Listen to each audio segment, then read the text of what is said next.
Hello बच्चों, चलिए प्रश्न को देखते हैं। तो दिया गया प्रश्न क्या है कि व्याख्या कीजिए मंडल परिष्करण क्या होता है। तो सबसे पहले हमें क्या देखना है कि मंडल परिष्करण होता क्या है और किस धातु के शोधन में इसका उपयोग किया जाता है। तो सबसे पहले हम लिखेंगे हमारी मुख्य अवधारणा।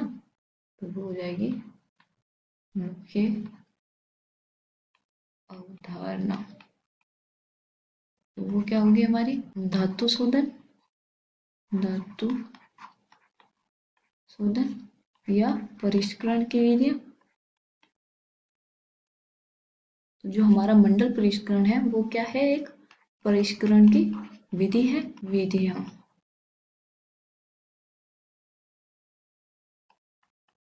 ठीक है। तो सबसे पहले हम देखेंगे हमारा मंडल परिष्करण होता क्या है।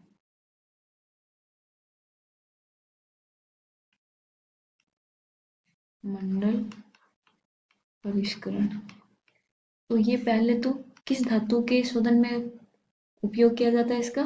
तो ये है हमारे पास एक तो सिलिकॉन, जर्मेनियम, बोरॉन और गैलियम के शोधन में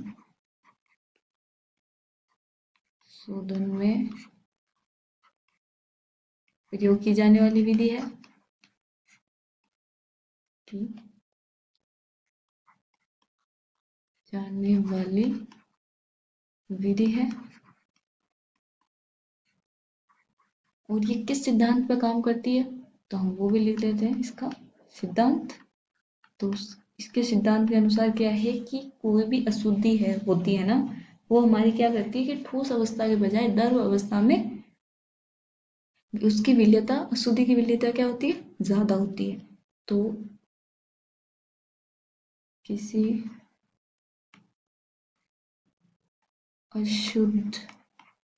अशुद्धि की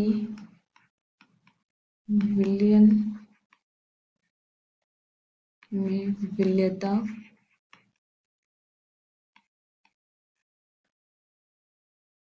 ठोस अवस्था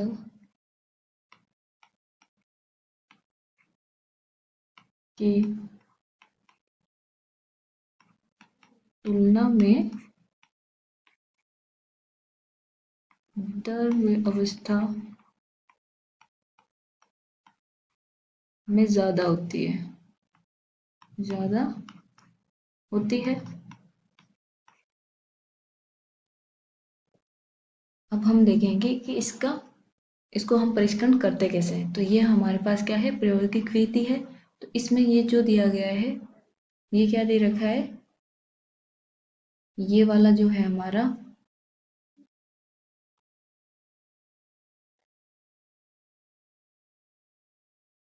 ये क्या है हमारा अशुद्ध धातु की छड़ है ये।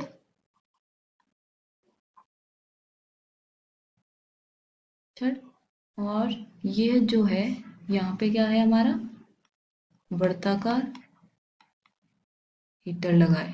ठीक है।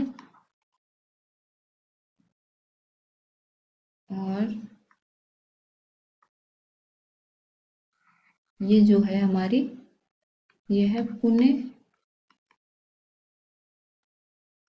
क्रिस्टलीय शुद्ध धातु। और ये है हमारा गलित मंडल। ठीक है।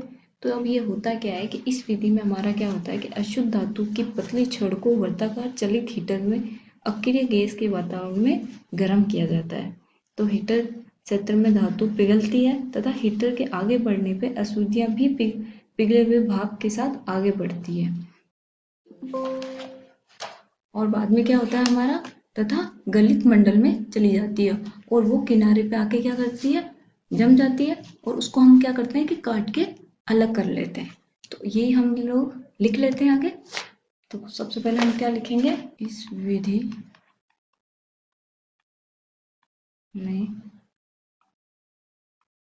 अशुद्ध धातु की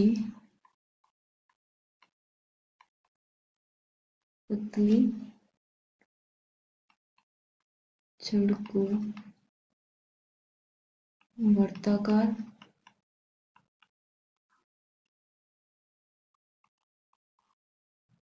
चलित हीटर में अक्रिय गैस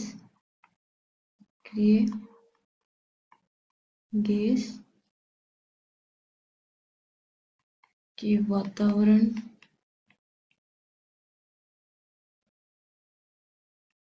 में गर्म किया जाता है, गर्म किया जाता है। हीटर के क्षेत्र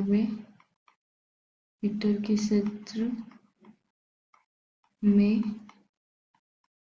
धातु पिघलती है और उसके आगे बढ़ने पर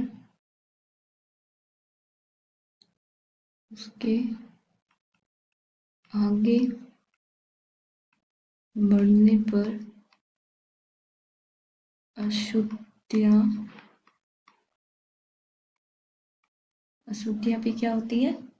अशुद्धियाँ भी पिघलते हुए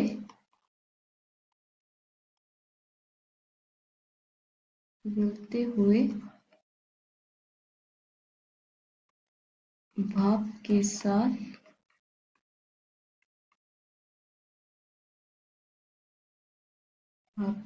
आगे बढ़ती है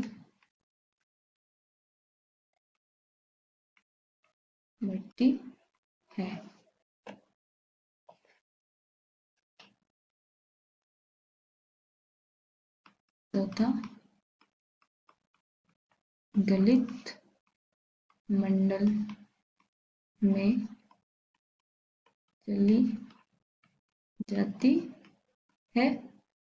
तो यहाँ पे जैसे कि हम देख सकते हैं कि ये क्या है, हमारे पास एक अशुद्ध धातु की छड़ है और इसके वर्ताकार में क्या लग रखा है, एक हमारे पास हीटर। तो अब इसको क्या करते हैं कि हम लोग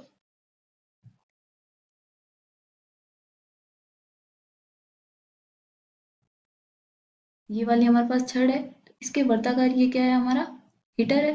तो इसको अगर ये गर्म करेगा तो ये धातु क्या करेगी, पिघलेगी। तो हमारी जो शुद्ध धातु होगी, अशुद्ध धातु क्या करेगी, इसके साथ भाप के साथ आगे बढ़ जाएगी और जो शुद्ध धातु होगी वो हमारी यहाँ पे क्या करेगी, क्रिस्टलीकरण हो जाएगा इसका। तो ये आगे जाके यहाँ पे क्या करता है, यहाँ पे जम जाएगी। तो इसके जम जाने के बाद हम क्या करेंगे, इसको काट के अलग कर देंगे। तो हमारी जो शुद्ध धातु है वो हमें मिल जाएगी। आशा करती हूँ आपको समझ में आया होगा। धन्यवाद।